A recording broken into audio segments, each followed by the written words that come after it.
고통이라는 단어가 있습니다. 쓸 고자에 어려울 통, 번민할 통, 여러 가지 의미가 있는데 여러분께서도 아마 이 세상을 살아가면서 한 번쯤은 고통스러운 순간이 있으셨을 겁니다. 오늘 본문에 등장하는 한나의 고통은 굉장히 겹겹이 쌓아져 있는 그런 4중의 그런 고통이었습니다. 첫 번째로는 자녀 없음의 고통이 있었습니다. 제가 얼마 전에 둘째 딸을 하나님께 얻었습니다. 첫 번째도 딸이고 4살 딸 하임이가 있고 하나님이 임재하신다. 그리고 둘째 딸은 하엘인데요. 하나님의 베델로 올라가라. 그 말씀을 저에게 주셔서 하나님과의 그런 예배의 회복 가운데로 하나님께서 저를 이끌어 주심에 기념하여 둘째 딸의 이름을 지었습니다. 이 자녀가 얼마나 첫째 딸과 또 다르더라고요. 다르더라고요. 공감하시는 분들께서는 지금 다자녀 가정이신가요? 둘째 딸의 어제도 둘째 딸을 이렇게 품에 안고 이렇게 바라보는데 정말 미소가 절로 나오는 거였습니다. 그래서 정말 신기하다. 어떻게 하나님께서 이 자녀를 이렇게 보내주셔서 또 미소를 주시는가 이런 생각을 하게 되었는데 그래서 더더욱 오늘 한나의 본문이 더 와닿는 것 같습니다. 자녀가 없음이라는 것이 어떠한 고통이었겠는가. 더구나 자녀가 있는 분인나가 그에게 자랑하고 한나에게 자랑하고 조롱하고 어떤 말을 했는지는 기록되어 있지 않지만 그러나 하여튼 한나를 괴롭게 한 건 사실인 것 같습니다. 또 그것만이 아니죠. 눈치 없는 순진한 남편. 여기 계신 남편분들께서는 다 훌륭한 남편이신 줄로 믿습니다. 그런데 당시에 이 한나의 남편은 순진하고 착하긴 했는데 눈치가 참 없었던 것 같아요. 그래서 말로 위로하려고 했으나 여러 가지 물질적 방향으로 위로하려고 했으나 어려웠습니다. 그런데요, 가장 큰 고통이 있었습니다. 그것이 바로 6절 말씀, 오늘 본문은 아닌데 우리 6절의 말씀을 함께 읽어보겠습니다. 여호와께서 그에게 임신하지 못하게 하심으로 그의 적수인 분인나가 그를 심히 격분하게 하여 괴롭게 하였더라. 다 좋습니다. 여러 가지 고통 올 수 있죠. 그런데 여호와께서 그에게 임신하지 못하게 하심으로 결정적 원인은 뭐였다? 여호와 하나님이었다. 이게 충격적인 것입니다. 고통을 일부러 주시지는 않습니다. 우리 하나님께서는 어떤 사람을 고통을 일부러 주시지 않습니다. 예레미야 예가서에 나와 있죠. 인생들에게 고난을 허락하심은 본심이 아니시로다. 그런데 어떨 땐 고통을 허용하실 때가 있습니다. 그때는 하나님의 깊은 뜻이, 깊은 섭리가 그 역사 안에 담길 때에 그러한 일이 있습니다. 그래서 우리가 고통이 다가왔을 때 함부로 판단할 수가 없는 것이죠. 그리고 고통이 왔을 때 또 하나님께서 그 고통을 허용하실 수 있다는 것도 사실입니다. 그러나 당사자인 한나는 바로 여호와께서 허락지 않으셨다는 이 사실 자체가 그의 마음을 너무 힘들게 만드는 것이었습니다. 그러니까 이 고통은 반복되는 고통을 넘어서 이제 용납되지 않는 고통으로 승화된 것입니다. 해결 없이 깊어지는 고통이었습니다. 시원하게 해결되지도 않았죠. 계속적으로 기도하였지만 또 이것이 몇 해 반복되었다고 성경은 기록하고 있기 때문에 매번 매해 연례 행사처럼 그렇게 예루살렘 성전으로 올라갈 때 항상 일어나는 일이었습니다. 그런데 저는 이 본문을 묵상하면서 오늘 첫 9절의 말씀이 그렇게도 참 비극적으로 느껴지더라고요. 9절의 말씀 다시 한번 읽어보시죠. 그들이 실로에서 먹고 마신 후에 한나가 일어나니 그때 제사장 엘리는 여호와의 전 문설주 곁 의자에 앉아 있었더라. 자, 예배가 열리면, 제사가 열리면 당신은 거룩한 예배 형식으로 번제와 또 여러 가지 그 형식적으로 예배를 드렸죠. 구약적 예배를. 그런데 그때 생기는 모든 제사와 고기와 음식들을 다 나눠 먹는 일종의 예배는 잔치였습니다. 먹고 마셨더라. 이것이 바로 잔치의 속성을 보여주는 것입니다. 그런데요, 이 잔치 속에 단 한 사람이 그 잔치에 참여하지 못했습니다. 바로 한나지요. 그러니까 여러분 영화를 보신 적 있으실 겁니다. 즐거운 음악이 나오는데 주인공은 슬픈, 주인공의 사연이 있기 때문에 주인공은 여전히 슬픈데 배경은 다 밝아요. 배경은 다 좋은 분위기예요. 그러나 그 주인공은 슬픕니다. 그럼 우리는 어떻습니까? 그 주인공의 마음이 더 비극적으로 느껴지지요. 오늘 본문이 바로 그러한 상태였다는 것입니다. 한나의 비참함은 극에 달했습니다. 한나의 비참함은 상대적 박탈감에 시달렸습니다. 매해가 반복될수록 고통의 깊이는 더더욱 깊어졌고, 또 어쩌면 괜찮은 척 사람들에게는 인사 나누면서 미소를 띠면서 괜찮다 했을지도 모르겠습니다. 일종의 가면, 일종의 페르소나이죠. 가면을 쓰고 살았을 수도 있겠습니다. 그러니까 남몰래 그 고통에 굉장히 힘들었다는 것이죠. 그래서 이제 그녀의 마음은 찢어질 대로 찢어졌습니다. 상처날 대로 상처났습니다. 골물 대로 골맞습니다. 죽을 것 같았습니다. 힘들었습니다. 그런데요, 그때 하나님께서 은혜를 주십니다. 그 은혜가 무엇일까요? 우리 10절의 말씀 다 같이 읽어보시겠습니다. 한나가 마음이 괴로워서 여호와께 기도하고 통곡하며. 여러분, 세상 사람들이 기도에 대한 오해가 있습니다. 우리 기독교인들이, 크리스찬들이 기도한다고 하면 가볍게 보는 경향이 있는 것 같아요. 그러나 성경적으로, 전통적으로, 신학적으로 기도란 늘 괴로움 속에서 터져나왔던 것이었습니다. 늘 생존에 생명을 걸고 했던 기도가 바로 우리 기독교의 기도였습니다. 기도는 참 무거웠던 것이죠. 기도는 참 깊었던 것이죠. 세상 사람이 몰랐던 것이죠. 그러나 진정한 기도는 이처럼 마음에서부터 터져나오는 기도가 진정한 기도입니다. 마음이 담겨야 합니다. 마음이 그곳에 있어야 합니다. 이 성전에 오셨을 때 여러분의 마음이 이곳에 있으셔야 합니다. 교회는 기도하는 집입니다. 하나님께 기도하는 집입니다. 마음이 담겨야 합니다. 마음이 있어야 합니다. 한나가 마음이 괴로웠습니다. 정말로 괴로웠습니다. 괴로움이 차고 차서 이제 여호와께 기도하는데 그냥 눈물이 주룩주룩 흐릅니다. 힘들거든요. 통곡할 만하거든요. 절규하는 기도였습니다. 한서린 기도라고 할 수 있죠. 이 기도는 특징이 있습니다. 시간을 잃어버린다는 겁니다. 시간이 중요하지 않아요. 그냥 기도하다 보니까 1시간, 2시간 그냥 가버리는 거예요. 기도를, 이 시간을 초월해서 깊은 기도의 세계로 나아가게 되는 것입니다. 사랑하는 여러분, 우리에게는 세상과 다른 영적인 어떤 선물이 있습니다. 함께 따라해 보시죠. 전능하신 하나님께서 기도를 창조하셨다. 뭔가 안 맞지 않습니까? 전능하신 하나님이신데 기도를 창조하셨다. 전능하신 하나님께서 사람의 기도를 귀 기울여 주신답니다. 그리고 전능하신 하나님께서 사람의 기도를 통하여 역사를 만들어 가신답니다. 사랑하는 여러분, 지금 한나가 기도하고 있습니다. 한나의 그 인생 속에서 이 기도가 차지하는 비중은 가히 압도적일 겁니다. 자신의 인생을 바꾸는 기도, 자신의 인생을 완전히 180도 변환시키는 기도, 삶의 기점이 될 수 있는 바로 기도가 이 기도입니다. 정말 통곡했습니다. 정말 어쩌보면 외부 사람들이 오해할 수 있을 정도의 기도였습니다. 실제로 이 제사장이 오해하지요. 우리 함께 말씀을 읽어보실까요? 14절 대표적으로 한 구절만 읽어보시겠습니다. 엘리가 그에게 이르되 내가 언제까지 취하여 있겠느냐, 포도주를 끊으라. 엘리 대사장이 굉장히 오해할 만큼의 어떤 겉모습이었나 봅니다. 매몰차게 이야기하죠. 심정은 모르고 사정은 모르고 가서 어떤 사정을 들어야 할 위치에 있는 요즘에 말하자면 목사님이에요. 목사님이 가서 위로하고 신방하고 어쩌면 필요하다면 밥도 사주고, 그렇죠?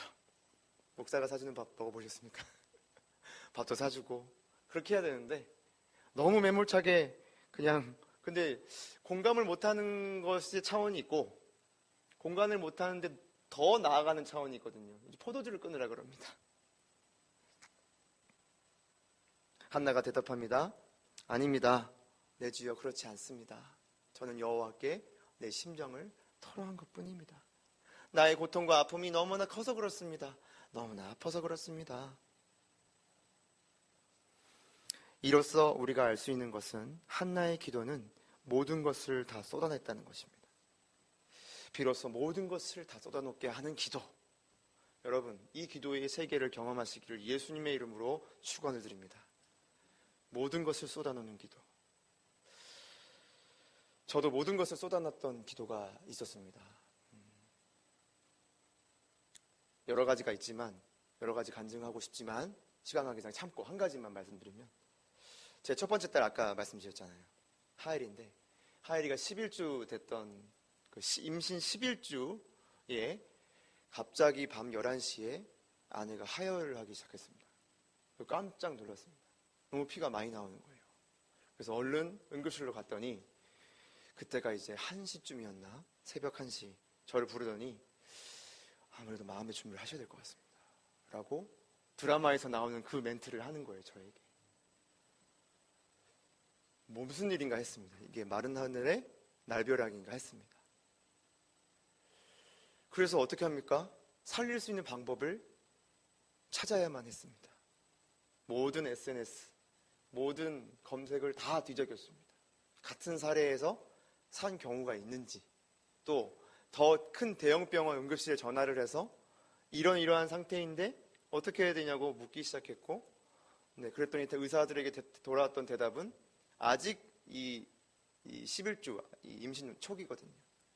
이 초기에 그러한 질환과 어떤 상태에는 원인도 모르고, 그리고 그 원인이 얼마나 심각한 건지 알 수 있는 기술도 개발되지 않았고, 그리고 결정적으로 그 의사가 한 말이 있습니다. 전 나중에 기독교인인 줄 알았어요. 하나님 손에 달렸습니다 라고 얘기하는 거예요. 저는 목사인지 모르고 알고 나중에 봤더니 그분은 무교십니다. 근데 이제 이 의사가 얘기를 하는 거예요. 내 손을 떠났다. 이거는 하늘의 손에 달렸다. 그 얘기를 하고 있는 거예요. 언제 아이가 다행히 그 다음날 수술까지 하지 않아도 된다는 통보를 받았습니다. 그 뒤로부터 제가 이전에 섬겼던 교회인데 그 교회에서 전 교인이, 그리고 장로님께서 거의 한 달 동안 대표기도회에서 하엘의 이름을 불러주시면서 기도해 주셨고, 또 당시에 중고등부를 맡았었는데 중고등부 아이들까지, 제가 예배 시간에 목사가 보통 기도 제목을 부탁하지 않습니다, 여러분. 근데 기도를 부탁할 수밖에 없었어요. 매우 힘들었습니다. 하루하루가 노심초사를 넘어서 나중에는 정말 너무 힘들더라고요. 이게 하루하루를 이렇게 50일 동안 병원에 입원해서 거의 매일 왔다 갔다 했던 것 같습니다.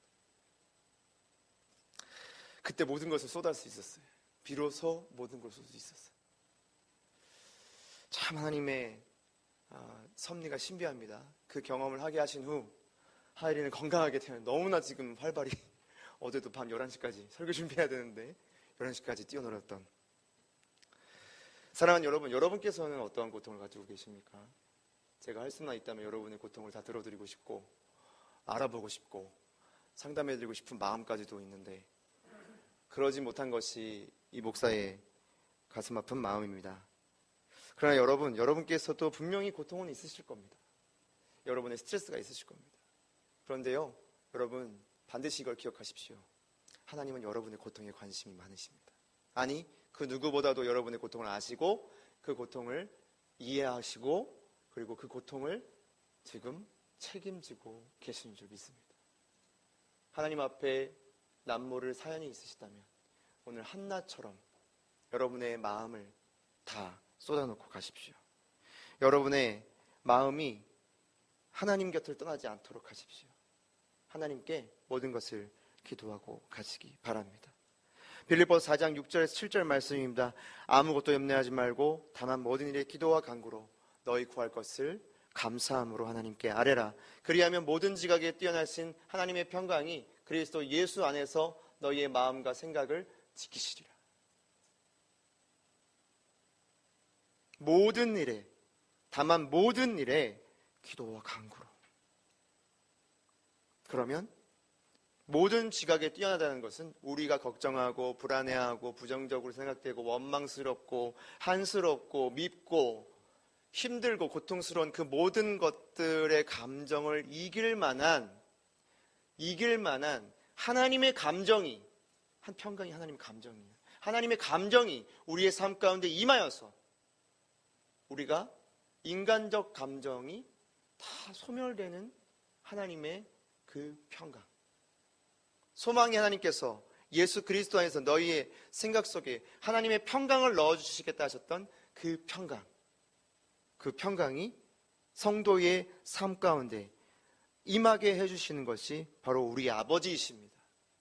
사랑하는 여러분, 이 기도가 모든 것을 쏟아낸 기도, 용납되지 않은 고통 가운데서도 바로 기독해 하심으로 말미암아 우리의 인생을 새롭게 하시는 하나님의 역사, 이것을 오늘 여러분의 것으로 가져가시기를 예수님의 이름으로 축원을 드립니다. 기도는 위대한 것입니다. 기도는 어떤 것도 바꿀 수 없는 것입니다. 여러분 생각나십니까? 기억하시는 분도 계실 겁니다. 우리나라가 6.25 전쟁 가운데 북한이 우리나라를 침공했을 때 우리나라는 저기 낙동강 전선까지 밀렸습니다. 교회사 역사적 기록을 찾아보면 그때 한 교회의 성도들이 자신의 목숨을 걸고 기도 성전 안에 모여서 기도하기 시작했어요. 울고 부르짖기 시작했어요. 희망이 없었거든요. 실제로 희망이 없었습니다. 이제 공산화가 되기 직전이었습니다. 기도하기 시작했습니다. 울기 시작했습니다. 통곡하기 시작했습니다. 하나님을 부르짖기 시작했습니다. 방법이 없다고, 하나님이 우리나라를 살려주셔야 된다고 기도하기 시작했습니다. 그때 인천 상륙작전이 펼쳐지면서 역전된 거잖아요. 우연입니까? 그렇지 않습니다. 이것은 필연입니다. 역대하 16장 9절 말씀이죠. 여호와께서는 온 땅을 두루 감찰하사 자기를 전심으로 향하여 찾는 자에게 능력을 베푸시나니. 그냥 그대로 된 것이죠.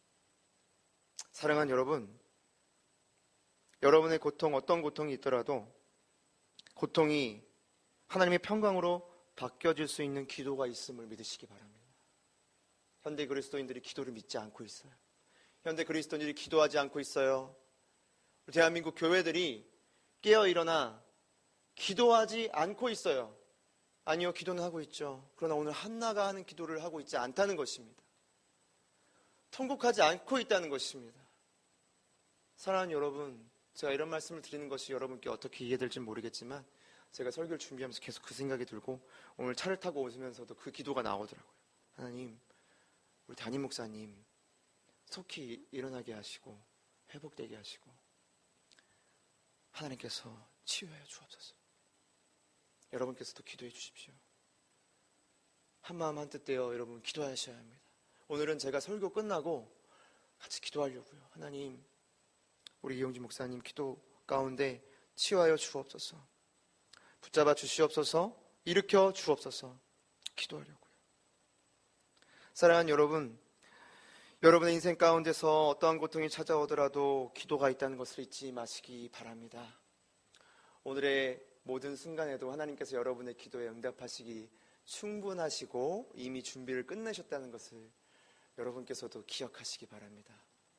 하나님은 여러분의 어떠한 행위를 보지 않으시고 여러분이 어떠한 죄를 짓든지 말든지 간에 부모님의 마음은 바뀌지 않습니다. 부모의 마음은 바뀌지 않습니다.